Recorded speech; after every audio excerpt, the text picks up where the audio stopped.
Editor সাহেব, আগে না ব্যান্ড পার্টি বাজান। আমি দেশে দেখলে প্যান্ডেল কাটায় 7 দিন 7 রাত উৎসব করতাম। মহা আনন্দের বিষয় ঘটিছে। আমার ক্ষুদ্র ভ্রাতার ভগিনীরা ভাবিচ্ছে দাদা ইনকা খুশি কেন হয়েছে, হসেটা কি আগে ব্যান্ড পার্টি বাজানো না হয়েছে। বিশাল ব্যাপার করছে। বিশাল ব্যাপার কি জানেন? আগের স্বাস্থ্য উপদেষ্টা নুরজাহান আপা বাক্য ঝাড়িছেন, নতুন একটা জ্ঞানও দিচ্ছেন। সেটা হইতেছে বাংলাদেশের ওষুধ কোম্পানিগুলো অতিরিক্ত মুনাফা করে। হ্যাঁ আপা, ও আপা, আপনি আর কোন সেক্টর পেলেন না? যা করতে কই সেটা তো করেন না। আমার সেক্টরে এসে আপনার বাক্য ঝাড়া লাগবেই। হ্যাঁ, ওষুধ কোম্পানির অতিরিক্ত মুনাফা দেখলেন, হ্যাঁ, বারবার শুধু আমারই উপর।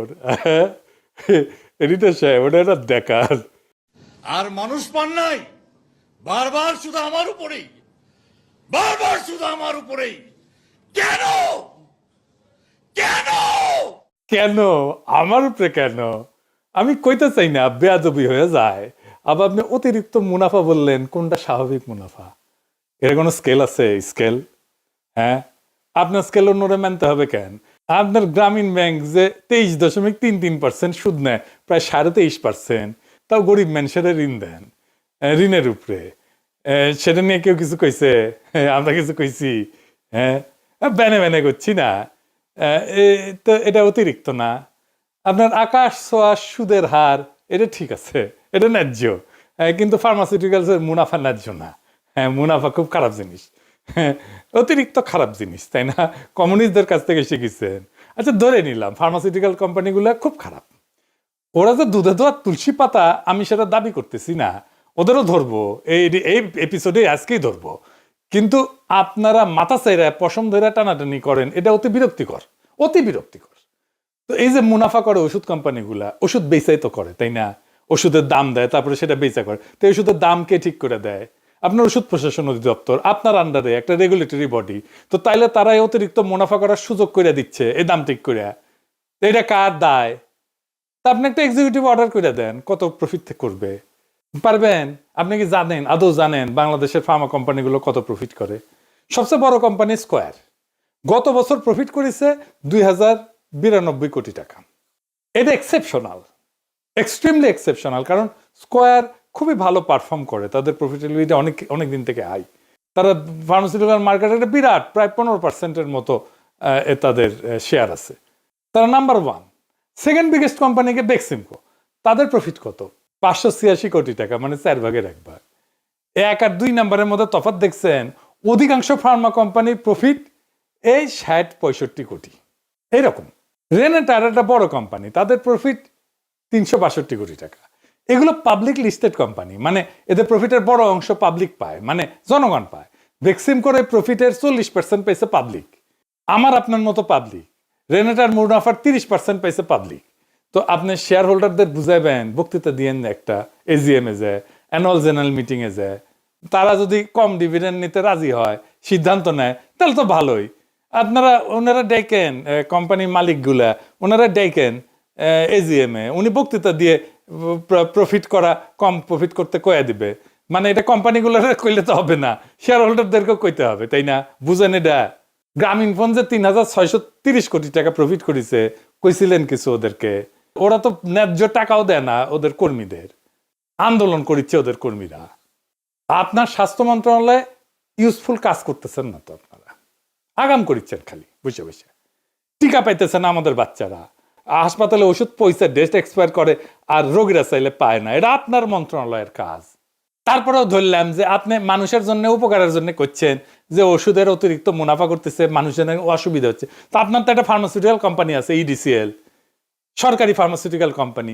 আপনি ইডিসিএল কে দিয়ে ওষুধ বানান, ওষুধ বানায় বেচেন, বিনা প্রফিটে বেচেন, কেউ তো মানা করে নাই। আপনারা বেচেন না কেন? আপনি 100টা এসেনশিয়াল ড্রাগসের ফ্যাক্টরি বানান, তারপরে বিনা প্রফিটে বেচেন, কেউ তো মানা করেন নাই। করেন না কেন? এই যে ড্রাগ অ্যাডমিনিস্ট্রেশন, এটা কথা কইলাম, এটা কিচ্ছা বলি। কোন কোম্পানি যদি ওষুধের দাম বাড়াইতে যায় ড্রাগ অ্যাডমিনিস্ট্রেশনের কাছে, তা দাম বাড়াইতে হয়, অনেক সময় র মেটেরিয়ালের দাম বাড়ে, ইনফ্লেশন হয়, তখন এই অফিসাররা, ড্রাগ অ্যাডমিনিস্ট্রেশন আপনার অফিসাররা কি করে জানেন? আমি তো শুনে শ্রদ্ধা হয়ে গেছি। কোন দেশের কোন ফার্মাসিউটিক্যাল কোম্পানি কি বিক্রি করে সেটার সার্ভে প্রকাশ করে একটা সুইস কোম্পানি, নাম আইএমএস হেলথ। এখানে আইএমএস হেলথ একটা বইয়ের মতো বের করে আর কি, প্রত্যেক বছর 3টে করে বের করে। এখানে মোটামুটি একটা ধারণা পাবেন কোন ওষুধ কত বিক্রি হয়। মনে করেন প্যারাসিটামল কত বিক্রি হয়, কোন কোম্পানির কত বিক্রি হয়, কয় বক্স বিক্রি হয়, কত টাকা পায় কোম্পানি, সেটা মোটামুটি আপনি হিসাবে পাবেন। কিন্তু এটা নিয়ে বসে ড্রাগ অ্যাডমিনিস্ট্রেশনের অফিসার, এটা কমপ্লিটলি একটা বিজনেস ডকুমেন্ট নিয়ে বসে ড্রাগ অ্যাডমিনিস্ট্রেশনের অফিসার কোম্পানিরা বলে, এই যে আপনারা মাসে এত বিক্রি করেন, 1 কোটি টাকা বেশি বেচবেন মাসে, যদি দাম বেড়ে দিই তো আমারে আপনি বেশি না, আমার তো 3 মাসের টাকা দেন, 3 কোটি টাকা আমি আপনার অনুমোদন করাই দিতেছি, ব্যানে করছি না, আমি এভিডেন্স চাইলে এভিডেন্স দিতে পারবো, কিছু করতে পারবেন না আপনারা। এইগুলার উপরে বসে আছেন আপনি, কিছুই করেন না। আমার মনে হয় জানেনও না আপনি যে কি হয়। আমারে অনেকে বলে যে আমি গালাগালি করি, মুখ খারাপ করি। এখন বলেন এদের কি করা উচিত? বলেন, আমি জনগণকে জিজ্ঞেস করতেছি, এই সমস্ত অফিসারদের কি করা উচিত? আমি যদি নুরজাহান আপা আপনার ওই জায়গায় থাকতাম না, মানে বাংলাদেশে যদি স্বাস্থ্যমন্ত্রী হইতাম, তাইলে আমি ওই মাদার বোধের 3 কোটি টাকার কয়েন নিজের হাতে ঢুকে দিতাম গুলিস্তানের কামানের উপরে উঠে। চিন্তা করতে পারতেছেন কই গেছে এগুলো? অতিরিক্ত মুনাফার কথা কইতেছেন উনি। তো কে এসব কইয়া দেয় আপনারে? সাবজেক্টটাকে জানেন, তারপরে কথা বলেন। তো এই মালরে তো আপনি ইডিসিএল এর এমডি বানাইছেন কার রিকমেন্ডেশনে? এটা তো আপনার সিদ্ধান্তের দৌড়। ড্রাগ অ্যাডমিনিস্ট্রেশনের লোকেরা ভাবিচ্ছে যে ইয়ানপসি করিচ্ছে যে খোদাতলা প্যারিসে ওর মাথার ঠাডা ফেলাও, ও যেন আর ব্যাস প্যান না পারে, ওর ঠাডা ফেলে মেরে ফেলো ওরে, তাই করছে এই ড্রাগ অ্যাডমিনিস্ট্রেশন। এইটু একটা ফার্মাসিউটিক্যাল কোম্পানির মালিকেরাও কবি, দাঁড়ান আসিচ্ছি। হ্যাঁ, তা আপনি তো লোকজনই চেনেন নাই যে ডিসিএল এর যে এমডি দিচ্ছেন, চিনেন না তো ও কোন কোন কাজ পারে। আপনারে খুব ক্যাটাগরিক্যালি বলতেছি আপা, এই যে এসেনশিয়াল ড্রাগস ট্যাক্স নিয়ে দাম নিয়ে যা করতেছেন মিনিস্ট্রিতে, আলাপ কইরা করবেন। কি করতে চান সেটা আলাপ কইরা করবেন। আমার সাথে আলাপ করতে হবে সেটা কইতেছি না। আমি তো শূদ্র, নমশূদ্র, আপনারা তো ব্রাহ্মণ, আমার ছোঁয়ায় তো আপনাদের জাত যাবে, এটা জানি। তো তাই আমার সাথে কথা কইতে হবে এমন না, কথা কইেন না, কিন্তু কারোর সাথে কথা কইতে হবে যে সাবজেক্টটা বুঝে, বিষয়টা বুঝে। আমার সাথে কথা কইলে লাভ হইতো, কারণ আমি বিষয়টা বুঝি, এই সেক্টরে একজন এক্সপার্ট, আর রাজনৈতিক ক্ষমতা আছে, পলিটিক্যাল পাওয়ারও আছে। গার পেলি করে কিছু করতে চাইলে করেন, সে ডাস্টবিনে ফেলায় দেওয়া হবে। এই যে ফার্মাসিউটিক্যাল কোম্পানি গুলা ডাক্তারদের মাস্টাররা দিয়ে প্রেসক্রিপশন করায়, রোগীর প্রেসক্রিপশন নিয়ে টানাটানি করে, কি লিখেছে সেটা দেখার জন্য, রোগীর ব্যক্তিগত ফাইল নিয়ে টানাটানি করে, এটা শুধু অনৈতিক না, অপরাধও বটে। এটা কি বন্ধ করতে পারছেন? পারেন নাই। এইটা তো হাত দিবেন আপনি। এটি মুনাফা করে কি না করে সেটা আপনার দেখার বিষয় না তো। আর ফার্মাসিউটিক্যালসের মালিকদের বলতেছি, আপনাদের এই ধান্দাবাজির মার্কেটিং পলিসি বন্ধ করেন। এইটারে মার্কেটিং বলে না, পুরা হেলথ সেক্টর করাপ্ট করে ফেলিছেন আপনারা। মনে রাখেন, পিনাকি চিরজীবন প্যারিসে বসে ইউটিউব করবে না কিন্তু, আল্লাহ বাঁচায় রাখলে না একদিন ওই ক্ষমতা হবে, একেবারে জেলে ভরে দেবো, হান্দায় দেবো জেলের মধ্যে, আর কোম্পানি জাতীয়করণ করে ফেলবো। আপনি যা বানাইছেন কিছু দেখবো না। আপনার আমি আপনারা চিনি কিনা, আপনার সাথে কাজ করেছিলাম কিনা, আমার সাথে কত ভালো সম্পর্ক, এগুলো কিচ্ছু দেখবো না। দেশের প্রয়োজন আগে, এই সমস্ত ধান্দাবাজি বন্ধ করেন। পরে আবার কোয়েন না যে সাবধান করি নাই। এবার আর একটা গুরুত্বপূর্ণ কাজের কথা বলি, আসলে যেটা নিয়ে করবার বসেছিলাম এপিসোড, পারলে এই কাজটা করেন নুরজাহান আপা, আমি কয়ে দিতেছি কোন কাজ। এই কাজে মন দিয়েন, মানুষের দোয়া পাইবেন। আসেন আলাপটা শুরু করি। আপনারা কি জানেন যে আমরা কেন একটা অসুস্থ জাতিতে পরিণত হইতেছি? খাবারের ভেজাল তো আছে, আমি একটা এপিসোড করেছিলাম। তো পরিবেশের বিষ তো আছেই, তার উপরে আরেকটা জিনিস আছে, সেটার উপরে আজকের আলাপ। আমাদের আজকের আলাপ হইতেছে সিজারিয়ান সেকশনে অতিরিক্ত সন্তান জন্মদান এবং এটার কি প্রভাব আমাদের জাতিকে, কিভাবে আমাদের শিশুদেরকে, কিভাবে তার ভবিষ্যৎকে, তার রোগ প্রতিরোধ ক্ষমতাকে ধ্বংস করে দিতেছে, অসুস্থ জাতি বানাইতেছে। 2020 সালে প্রায় 42% শিশুর জন্ম হয়েছিল সিজারিয়ান সেকশনে। 2025 সালে দেখতেছি হাসপাতালে যে শিশুদের জন্ম হয় তাদের 72%-এর জন্ম হয় সিজারিয়ান সেকশনে। অবিশ্বাস্য। তাহলে দুনিয়াতে কি সিজারিয়ান সেকশন হয় না? হ্যাঁ হয়, অবশ্যই হয়, কিন্তু কেন হয়, কোন হারে হয়? 21% সন্তানের জন্ম হয় সিজারিয়ান সেকশনে। তো বেশি সিজারিয়ান সেকশনে সমস্যা কি? আর কেনই বা হইতেছে সিজারিয়ান সেকশন বেশি বাংলাদেশে? এর আগে সিজারিয়ান সেকশন নিয়ে একটা মজার ঐতিহাসিক গল্প শুনে আসি।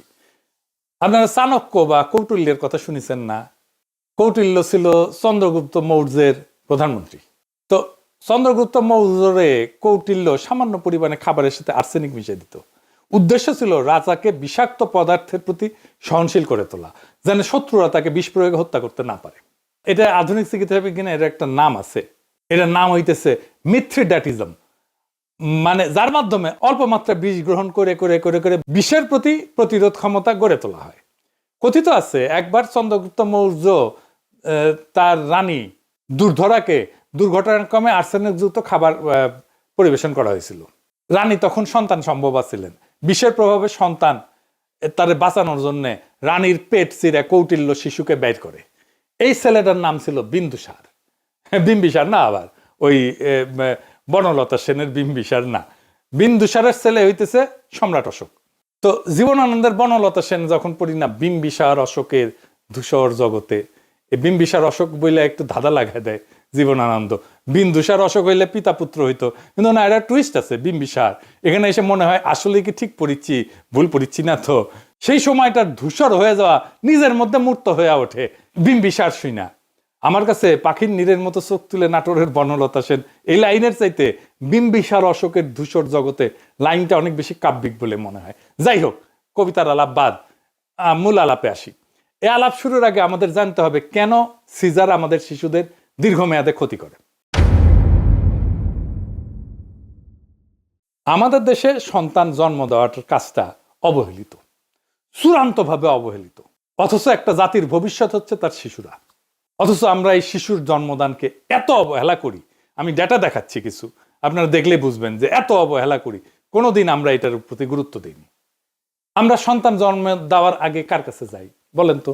আপনারা কার কাছে যায়? গাইনোকোলজিস্টের কাছে যায়, তাই না? তাদের কাছে ফলো আপে যায়। এই ফলো আপ বা সন্তান জন্মের জন্য গাইনোকোলজিস্টের কাছে ফলো আপে যাওয়ার দরকার নেই। এটা জিপি বা প্রশিক্ষিত ধাত্রী হইলেই চলে।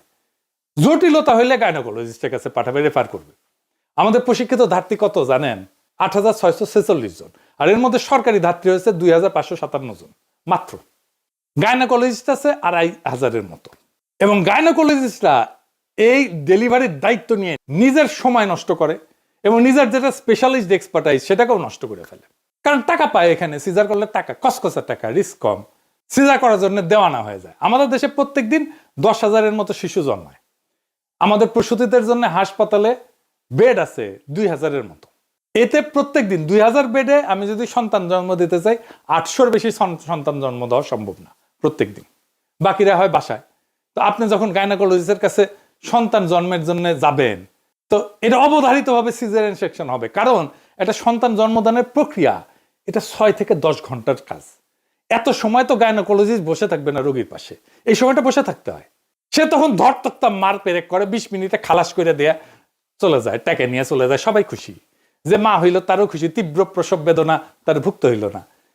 এটাই কারণ আমাদের সিজার বেশি হওয়ার। আর দৈনিক ১০,০০০ বাচ্চা হওয়া সামলানোর জন্য দরকার হইতেছে ২২,০০০ প্রশিক্ষিত ধাত্রী। আমাদের আছে ৮,৫০০। তো ধাত্রী কেন করেন না? ধাত্রী ডাক্তার করতে না অনেক টাকা লাগে, ধাত্রী করতে তো এত টাকা লাগে না। পারছেন? কয়টা করছেন? কয়টা ধাত্রীকে চাকরি দিচ্ছেন? সরকারি চাকরি। এখন প্রশ্ন হইতেছে সিজারে বাচ্চা হলে সমস্যা কি? এইটা বুঝতে হইলে আমাদের মাইক্রোবায়োম বলে একটা জিনিস আছে, এটা বুঝতে হবে। দেখ, এডিটর সাহেব লিখে দেন। মাইক্রোবায়োম হইতেছে আমাদের শরীরে থাকা উপকারী জীবাণু, বন্ধু জীবাণু। আমাদের শরীরে যে জীবাণু থাকে চামড়া টামড়া সব জায়গায়, সেই জীবাণুর মধ্যে অনেকগুলো বন্ধু জীবাণু আছে। সব ব্যাকটেরিয়া খারাপ না, সব জীবাণু খারাপ না। ভালো ব্যাকটেরিয়াগুলো আমাদের খাবারে হজমে সাহায্য করে, আমাদের ইনফেকশনের সাথে লড়ে, আমাদের সুস্থ রাখে। খারাপ ব্যাকটেরিয়া আছে কিছু যারা আমাদের অসুস্থ করতে চায়। ভাগ্য ভালো, আমাদের ভালো ব্যাকটেরিয়াগুলো সবসময় এই খারাপ ব্যাকটেরিয়াগুলোর সাথে লড়াইয়ে নামে। শেষ পর্যন্ত ভালো ব্যাকটেরিয়া জিতে যায়, আমাদের শরীর সুস্থ রাখে। ভালো খাবার খাইলে, অ্যাক্টিভ থাকলে, সক্রিয় থাকলে, ভালো ঘুম হইলে ভালো ব্যাকটেরিয়া যত্ন নেওয়া হয়, তারা বেঁচে থাকে, তারা আমাদেরও যত্ন নেয়। এই ভালো ব্যাকটেরিয়াকেই বলে মাইক্রোবায়োম। কোথায় থাকে এইগুলা? আমাদের মুখের মধ্যে থাকে, আমাদের পেটে থাকে, আমাদের চামড়ায় থাকে, এমনকি ফুসফুসে থাকে। এই যে বন্ধু ব্যাকটেরিয়াগুলা, এটা আমাদের কখনো কোনো ক্ষতি করে না, খালি উপকার করে। এদেরকে আমাদের সুস্থ রাখতে হয় ফলমূল খাইয়া, পর্যাপ্ত ঘুম দিয়া, অ্যাক্টিভ থাইকা, আপনারা অ্যান্টিবায়োটিক খেয়ে দেখছেন না মুখের স্বাদ নষ্ট হয়ে যায়, কারো কারো পেট খারাপ হয়, কারণ আমাদের বন্ধু ব্যাকটেরিয়াগুলো মরে যায় অ্যান্টিবায়োটিকে। আপনার মুখে শরীরের বন্ধু ব্যাকটেরিয়া মরে গেলে অকালে বৃদ্ধ হয়ে যাবেন, চামড়া ঝুলে যাবে। সেজন্য মুখে সাবান দিতে হয় না। সাবান কিন্তু ব্যাকটেরিয়া নষ্ট করে ফেলে, চামড়ার ব্যাকটেরিয়া, সাবানের ক্ষার। সেজন্য অন্য সাবান দিতে হয় যেটা ব্যাকটেরিয়াকে নষ্ট করবে না, আমার বন্ধু ব্যাকটেরিয়াকে। এই বন্ধু ব্যাকটেরিয়া আমাদের রোগ প্রতিরোধ ক্ষমতা তৈরি করে। আমরা যখন মায়ের পেটে থাকি তখন আমরা থাকি অতি বিশুদ্ধ পরিবেশে, স্টেরাইল পরিবেশ, এত বিশুদ্ধ মানে ওটা দিয়ে ইনজেকশন করা যাবে, সেখানে কোনো ব্যাকটেরিয়া থাকে না। তাইলে আমরা এই বন্ধু ব্যাকটেরিয়া কোথা থেকে পাই? জন্মের পরপরই এইটা পাই আমরা যখন নর্মাল ডেলিভারিতে বাচ্চা হয়, তখন মায়ের যোনিপথে ওই বন্ধু ব্যাকটেরিয়া থাকে। বাচ্চারা যখন মায়ের যোনিপথ দিয়ে বাইর হয় তখন বাচ্চার গায়ে এই বন্ধু ব্যাকটেরিয়া লেগে যায় সারা জীবনের জন্য। রোগ প্রতিরোধের গ্যারান্টি, খোদা তাআলার রহমত। এটা সিজার হইলে বাচ্চারা পায় না। তাহলে বুঝেছেন তো কি সর্বনাশ করা হইতেছে। বাংলাদেশের প্রায় 25% শিশু তার খর্ব খায় এবং প্রায় 9% শিশু অপুষ্ট। পুষ্টিহীন শিশুর শরীরে তার রোগ প্রতিরোধ ক্ষমতার যে কোষ সেটা তৈরি হয় কম, ফলে তারা সহজে ঠান্ডা, নিউমোনিয়া, ডায়রিয়া, ত্বকের ইনফেকশন এগুলোতে আক্রান্ত হয়। অপুষ্টি কিন্তু শুধু খাবার কম খাওয়ার জন্য হয় না, শরীরের ভিতরে বন্ধু জীবাণু আর আমার রোগ প্রতিরোধ ক্ষমতার যে ভারসাম্য, এটা নষ্ট হয়ে গেলে খাবার খেয়েও কোনো কাজ হবে না, খাবার শরীরের ভিতরে শোষণই হবে না। এটাই এখন বিশ্ব স্বাস্থ্য সংস্থার গবেষণার সবচেয়ে আলোচিত বিষয়। তাবা এইগুলো হইতেছে রিয়াল KPI। এটি সাহেব লিখে দেন, KPI কি পারফরমেন্স ইন্ডিকেটর। আপনার মন্ত্রণালয়ের সিজারের সংখ্যা কমাইতে পারেন। সিজারের সংখ্যা যদি কমাইতে পারেন এটা আপনার একটা অ্যাচিভমেন্ট। প্রশিক্ষিত ধাত্রীর সংখ্যা যদি বাড়াইতে পারেন এটা একটা আপনার অ্যাচিভমেন্ট। আর সন্তান জন্ম দেওয়ার কাজটা প্রাথমিকভাবে ধাত্রীর হাতে যদি ছেড়ে দিতে পারেন এটা আপনার একটা অ্যাচিভমেন্ট। পর্যাপ্ত ম্যাটারনিটি বেড তৈরি করতে পারেন, প্রসূতির বেড তৈরি করতে পারেন, এটা আপনার অ্যাচিভমেন্ট। আর গাইনোকোলজিস্টদের নর্মাল বাচ্চা ডেলিভারি ডিল করাটা যদি বন্ধ করতে পারেন তাহলে অনেক বড় কাজ হবে। আরো বড় কিছু অ্যাচিভ করতে পারতেন, কিন্তু সেটা সম্ভব না, টাইম নাই, আর আপনার পারবেনও না। না সরি এভাবে বলার জন্যে। আর এমন জায়গায় হাত দিয়েন না যেটা আপনি বা আপনার টিম বুঝেন না। মনে করেন না আমরা বুঝি, না বুঝেন না, মাখায় ফেলবেন, মাখায় ফেলতেছেন। যেমন আছে সেটাকে তেমন চলতে দেন। যাদের রাজনৈতিক ক্ষমতা থাকবে তারা এসে কাজটা করুক, হুদাই দেশের আর নিজের টাইম নষ্ট করেন না। আপনাদের এই সরকার অনেক কিছু অ্যাচিভ করতে পারত, অনেক দূর আগায় দিতে পারত দেশটাকে। এত বিপুল সমর্থন ছিল সরকারের উপরে, পায়ে ঠেলছেন। যখন বিদায় নেবেন আপনাদের কেউ মিস করবে না, কেউ বলবে না ভালো কাজ করে গেছেন। পর্বত প্রমাণ ব্যর্থতার দায় কাঁধে নিয়ে বিদায় নেবেন, অসুবিধা নাই। আছে তো গরিব মানুষের পোলারা, মাইয়ারা, ওরা আবার অকাতরে রক্ত দিবে, জীবন দিবে, আর একটা স্বপ্ন দেখাবে জাতিকে। আবার গর্ত থেকে আপনাদের মতো উঠে আসবে পরিত্রাতা সেজে, আবারও সেই একই সিস্টেম রক্ষা করার দায়িত্ব নিয়ে। আমরা হাসিনাকে পরাস্ত করছিলাম, কিন্তু সিভিল আর মিলিটারি ব্যুরোক্রেসিকে পরাস্ত করতে পারি নাই। এর পরের বার এই দুইটা পরাস্ত হবে, আর 2024-এর বর্ষা বিপ্লব সম্পূর্ণ হবে, সফল হবে। তখন ওই সফল বিপ্লবের পরে স্বচ্ছতা, জবাবদিহিতা, জনস্বার্থকে অগ্রাধিকার দিয়া মেধাবী মানুষেরা নীতি গ্রহণ করে জনগণের সুস্বাস্থ্য নিশ্চিত করবে, এমন ভাবে যাতে স্বাস্থ্য আর মানবিকতা কখনোই বেচা কেনার বিষয় হইয়া না দাঁড়ায়। আমরা সেই দিনের অপেক্ষায় থাকলাম।